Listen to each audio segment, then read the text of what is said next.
just a hack. He's just an absolute hack. And he gets his ass kicked by his teammates every week. It's just, it's terrible. It's just terrible. Welcome to the Believe in NFL Draft Prospect Podcast. Ryan Roberts here again, Rising Draft on Twitter, bringing you an inside look to some of the fantastic football players across the nation and getting you ready already for the 2023 NFL Draft. So I was talking to Joey Fisher before we got on here, and he is a very talented offensive tackle, starts at right tackle for Shepherd University. I was actually watching his quarterback, Tyson Bagent, Tyson Bagent, who is Harlem Hill. I think he was a finalist last year, 50 touchdown passes, over 5,000 yards, fantastic quarterback. And I just kept writing down number 76 because I'm a weirdo and I have a notepad still. So I kept writing down 76. I just kept but pluses next to it. And he has one of the better highlight tapes that I've ever seen personally, man. It's just pancake after pancake, like I was kind of telling Joey for the show. But want to welcome Joey Fisher into the show. One of the better offensive linemen I have actually evaluated so far the early parts of this process for 2023. Joey, appreciate you again, man. I know it's, semester ending, traveling soon, doing all that type of stuff, just getting off of spring ball. Appreciate you taking a few minutes, man. Yeah, no problem, man. Thank you. I appreciate you having me on here. Yeah, man, absolutely. So I want to run this a little bit, Joey, kind of like a little bit of a journey. I want to start you out just by going. I know you're a Maryland guy originally. I think Clear Spring High School, if I had that correct. Yep. So talk to me a little bit about playing at Clear Spring and how you ended up at Shepherd. Just a little insight into maybe the recruiting side of everything. Yeah. So it's definitely, a roller coaster ride for recruitment. I did go to a small school. Clear Springs has around 400 players, 400 students total in the school. So a small 1A high school in Western Maryland. And then around like my sophomore year, I kind of got looks and stuff like that. I ended up missing my junior season, and came back senior season, excelled pretty well. Had a couple big looks. One of them would being University of Maryland. Those are the guys that kind of offered me first. I took a little visits to West Virginia, Wake Forest, a lot of schools around that area. And then, like I said, being a local guy from Maryland, my dad's from Baltimore. My mom's in PG County. I was originally born in PG County and moved up here in elementary school. So, I wanted to stay local as possible. So, I got the offer from Maryland, and, at the time I was a defensive end, floating around that 4-star, 3-star area. So that was home for me, and, that's where I was going. And then about 2 weeks before signing day, the coach at the time, Randy Etzel, got fired, got released. And then my D-line coach was the last coach there from the original staff, Chad Wilt.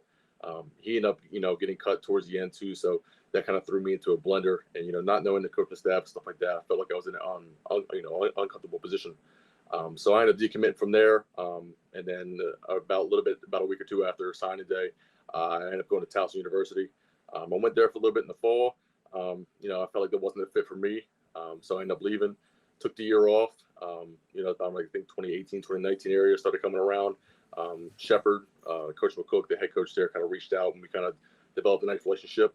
And, he brought me in with, open arms and kind of molded me into the player I am today and allowed me to, come and actually find a home and prosper. And I know you mentioned obviously the defensive background, Joey. What from the original recruiting when you were going to Towson originally, Right. Were you almost strictly being recruited as a defensive guy? Were the guys that liked you on offense? Were the schools that liked you on offense? Like, what did that kind of look like for you? Yeah, so at the time, like I said, when that new coaching staff came in after Randy Etzel in Maryland, they kind of offered me the tight end position. Being around the 6'5", 6'6" area, I kind of thought about it, but then again, I'm thinking, big D1 school, kind of me going in there fresh as a tight end at that kind of level, I felt like I wouldn't fit right. So then, mostly all the other schools I was recruited as a defensive end. Towson brought me in. They kind of ran a 3-front, with a band and stuff like that. So I kind of feeling the vibe there, and then we kind of lost out, kind of the bottom kind of dropped out, and then I was kind of homeless there for a while, and then Coach McCook at Shepherd University offered out, and that's where I am today. I love it, man. I love it. So when you get to Shepherd now, Joey, what position are you playing? Did you start on defense? Or were you just going over to offense immediately? Like, what was that transition like when you got to Shepherd? Yeah, so that was our talk. Coach McCook is a great coach. He's the head coach there now. He brought me in and kind of sat me down. I was like, listen, you're a big guy that can move really well. Like I said, around 6'5" area. I actually got my weight up to around 315 now. To where I was around like the 250, 260 area coming out of high school.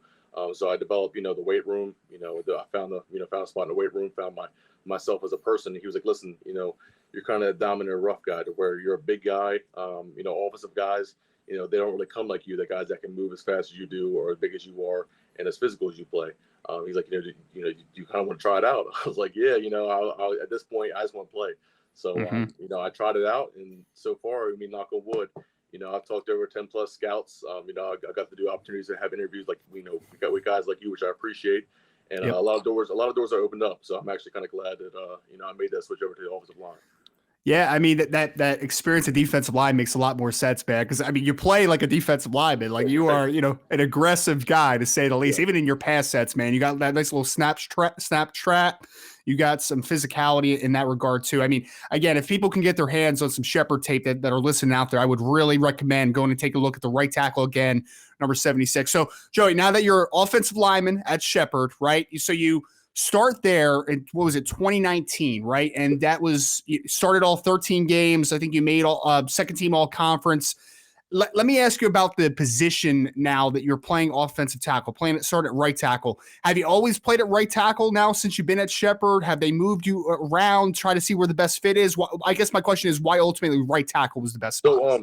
So at Shepherd University, Coach Cook really stresses the tackles be like kind of the biggest guys, the most athletic guys, the most stress of the offense is on the tackles.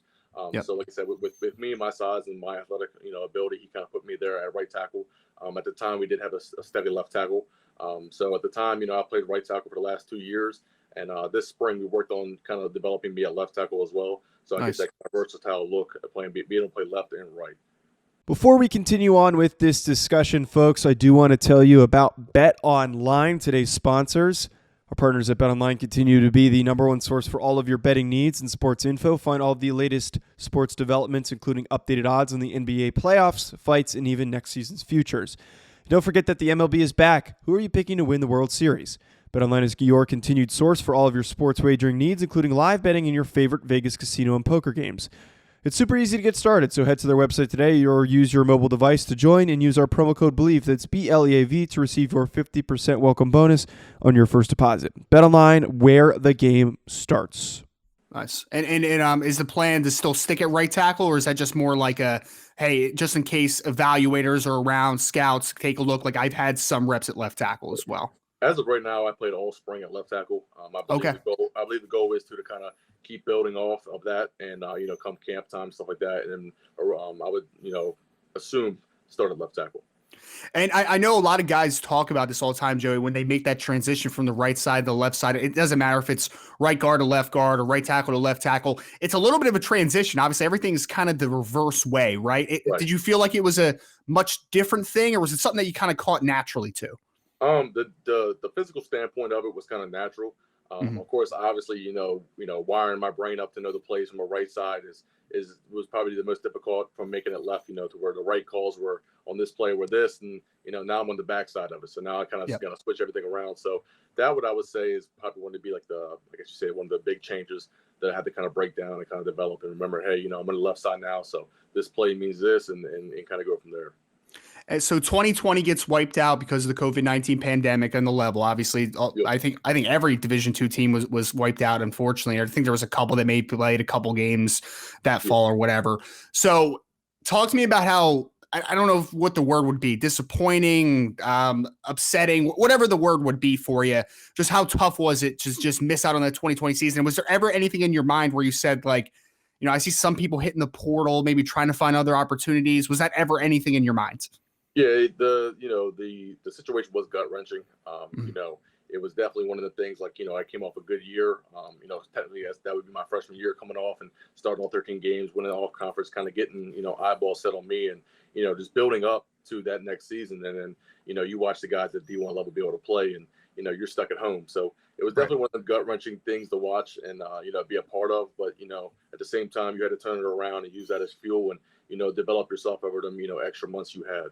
Do that. But yeah, see, it was definitely, like I said, to me, I felt like it was even though it was a negative, more of a positive. I gained a lot of strength during that time, now knowledge, and a lot of I guess you say character building for me at my position.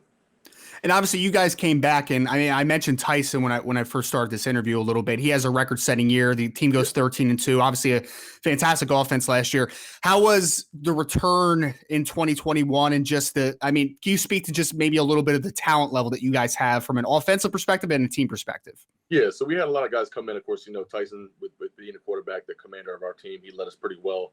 Our coaching staff is unbelievable. I mean, like I said, they put in countless hours. We're trying to develop us and put us in the best situations. We had great receivers. One of them being Josh Gonterick. He ended up transferring in, I believe, from Shippensburg. He was a big help. He helped us, get to that Final Four, the Final Four last year. Freshman Ryan Beach was a great receiver. We had a running back, Ronnie Brown, coming back pretty well. And our O-line was kind of the old, I call them the old head O-line. We had a lot of guys that had experience that, even had game experience and just sitting behind guys last year that are, having that next man up mentality and came in and played for us. So all around it on the offense was great. Our defense, we had some studs on defense. One of them being the core linebacker, Chris Lane. I know he developed pretty well. A couple safeties like Ponce, Fox, a couple of them guys were, big time guys that, did big time plays. So overall as a team, it was definitely a talented group. And I know, unfortunately, the season didn't end quite. I mean, like you said, you made the Final Four. You lose to Ferris State, of course, that, they end up winning the championship. So they were a darn good team. There's no doubt about it. How much does maybe that last game really fuel you guys now coming into the 2022 season? I'm sure there's got to be a little bit of a chip on your shoulder. Yeah, like I said, I mean, we definitely got a taste of it, with being able to win, the game before the region, with a Hail Mary pass and kind of going again, winning the region, and a back-to-back Hail Mary pass as time expires. So, those right there just gets you kind of fueled up, leading into that Final Four game. And, like I said, it was definitely a great team opportunity and the team opportunity. The staff's behind us, the fans were behind us, and being able to travel down to Michigan, the plane ride with your guys and, the hotel and, kind of like I said, I mean, even though we lost, it was definitely a great experience from a player standpoint and a team building standpoint. Like I said, as coming into this year, we got a couple fresh guys. Like I said, we're gonna have to have that next man up mentality. Like I said, we know what it takes to get there, and now hopefully we can progress. Like I said, we just did during the spring and in camp and fall, and progress to get even farther than we did last year. And Joey, with being a guy that's made a transition from the defensive line now to being a All-American level offensive tackle on your level, I would love to hear, maybe it started when you made the transition, or maybe, it's just something that's always been there. Are there some guys, offensive tackles specifically in the NFL, let's say, that maybe you watch a ton, and maybe when you were making that transition, you just watch a lot of the footwork, the hand usage, and any players that kind of pop off your head in that regard? Yeah, big time. Like you said, earlier with my physicality, I love watching Trent Williams. He's a guy that's around, that 6'5", 320 area, just like me, who, goes out and mauls these full-grown men. And, I know he gets a rush out of it because, I'm the same way. I get a rush, taking the guy in front of me and dropping him on the field, pancaking him, and kind of getting that, that big justification within our little O-line group. But I say Trent Williams, from that standpoint, just a big physical guy, and kind of a more technical base with Joe Thomas.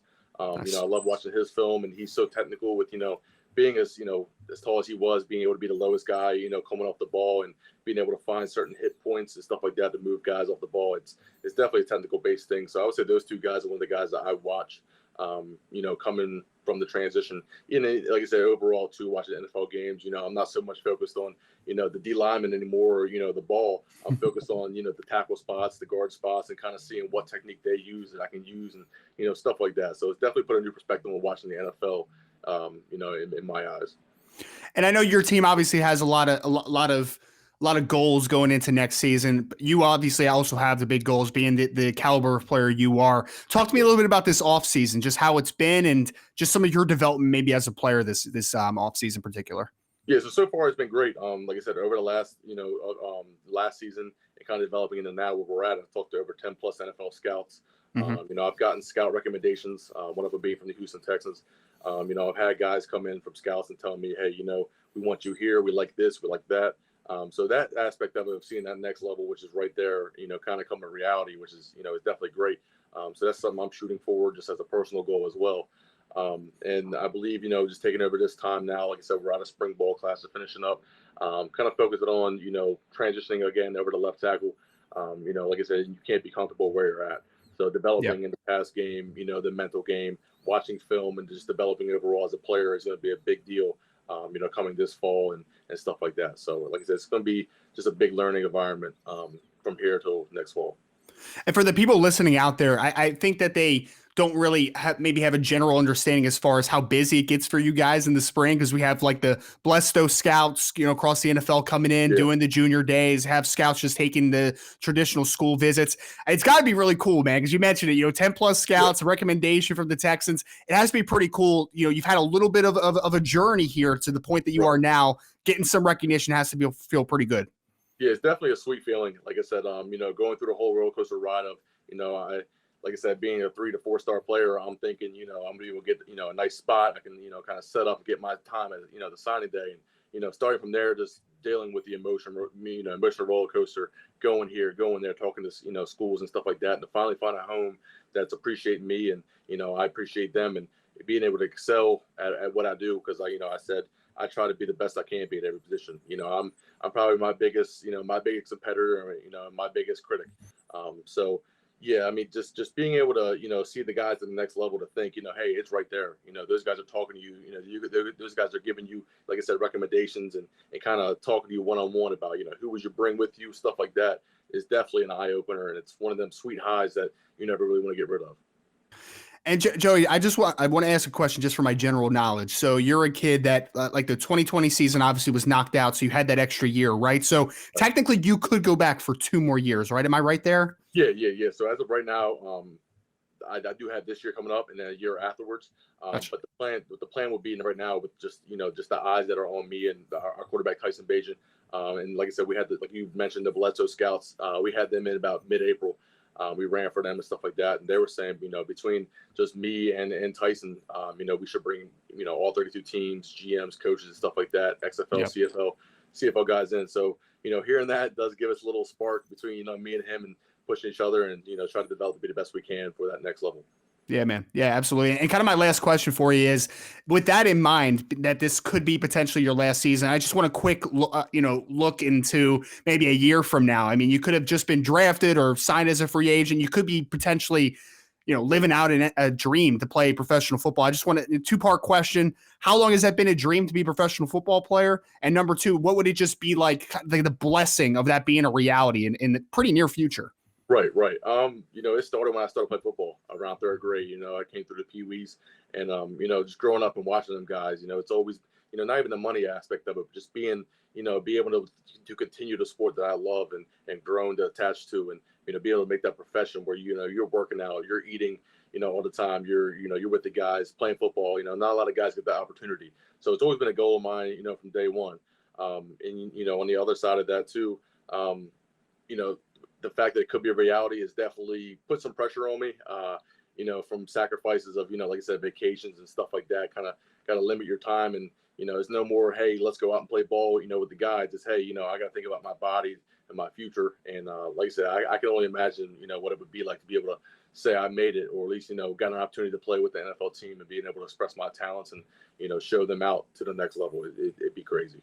Yeah, man. Well, I'm looking forward to seeing the rest of your journey. Obviously, hopefully this time next year you're strapping on an NFL jersey and got the mini camp stuff out of the way. Again, joined by Joey Fisher, offensive tackle out of Shepherd University. Joey, this was fantastic again, man. I know you can read just the backstory on guys as much as you want, but I just kind of love the face-to-face interaction, man. I really appreciate the time. Yep, I appreciate you having me out here.